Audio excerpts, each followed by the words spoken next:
শুধু দর্শক আমাকে যখন যে অবস্থায় দেখে আমার ভাগনা রহিম, আমি বলে কিপটা। আজকে দেখেন তো ওই যে আসতেছে একটা মোটরসাইকেল ঠেলে নিয়ে, আমি আজকে আপনাদের সামনে সেটা তুলে ধরবো। আসলে কে কিপটা আপনারা দেখবেন। ধন্যবাদ।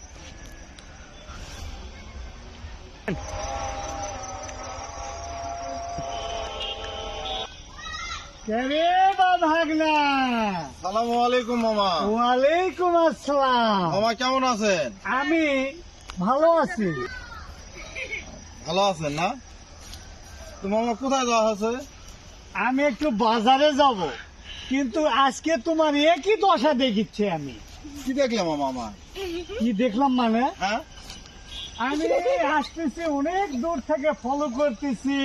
তুমি দেখতেছো যে একটা গাড়ি তোর বাড়ি, সেই গাড়ি কতি আবার ঠেলে মামা গাড়ি আমার তো নষ্ট হয়নি। আর আপনি কিপটা মনে করবেন না। আমি কিপটার কথা বলিনি, মানে তোর গাড়ি আনা দেখে মনে করলাম যে হাই পাই কি জানো অ্যাডামেন্ট গাড়ি, মানে কতই বুঝি তার দাম। তো দেখো সে তো ভাঙ্গা চুরা কটকটি হলে সেই গাড়ি আবার ঠেলে। মামা এটা আমি ওই সামনে মাসে আমি লিচি বুঝছেন, 45,000 টাকা দিয়ে তেল তুলেছিলাম 100 টাকা। এক মাস হচ্ছে এখন যেই তাল সেই তালই আছে। আচ্ছা তুই যদি গাড়ি না চালে ঠেলে টানে আনি, তাহলে তেল ফুরাবে না থাকবে? আমি ওই যে 100 টাকা তেল তুলছি তো দাও না, আমার গাড়ি অনেক সাশ্রয় দাও। না না ভাগনা, তুই আসলে গাড়ি কিনিস ঠিক, কিন্তু তুই তো চালাস না। না। তুই গাড়ি ঠেলে বেড়াস, এটা কি ঠিক? আমি না ওই রকম করে তো লয় মামা। আমি এই যে এইরকম করে, আমি এইরকম করে থাকে যখন পাওয়া লাগে যায় তখন আমি এইরকম করে এগুলা নামবে। যারা চলা জানে না, পারে না, তাকে বাড়িতে নাই, তারা ওগুলা করে। তো তুই কেন এ কাজ করছো? তুমি আমি এই ঠেলে নিয়ে যাই এবং আমি ঠেলে নিয়ে আসি, সেই জন্য তুমি আমাকে কিপটা ভাবতেছে। তুই তো কিপটা, শেষ কিপটা মারে। শোনেন, আমি যদি আপনার যদি আমার মামা না হতেন, হ্যাঁ, এমন কথা কতাম আপনি এখানে থাকতেন না। তুই কি করবো বারে মুখ, মুই তো দেখলো তুই কিপটার সে বড় কিপটা। তুই তেল শেষ করার ভয়ে, তেল ফুরে যাওয়ার ভয়ে তুই ঠেলে ঠেলে গাড়ি লেও। মোকানে তুলে দাও রে, আমি কম ছিপি দিব আমার গাড়িটা তো না ময়লা না, তুই শাক দিয়ে মাছ ঢাকিস না। তুই যে কিপটা, আজকে তো আমি প্রমাণ পানু। অজগাবি আমি কিপটা। কিপটা হইতে কি ডাকবি? তোর ভাঙ্গা গাড়ি সিরাও তুই ঠেলে লেওছো।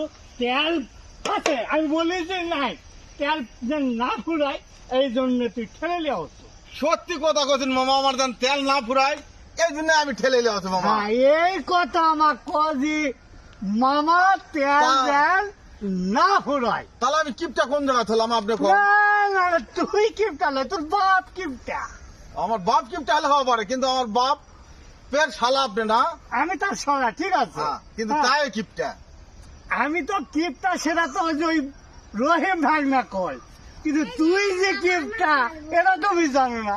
আপনার তো বললাম যে 1 মাস হচ্ছে, আপনি আমার সাথে টিট ক্যারি করবেন বিদায় আমি এই গাড়িটা বার করে নিই। শোন বারে, হ্যাঁ বলেন।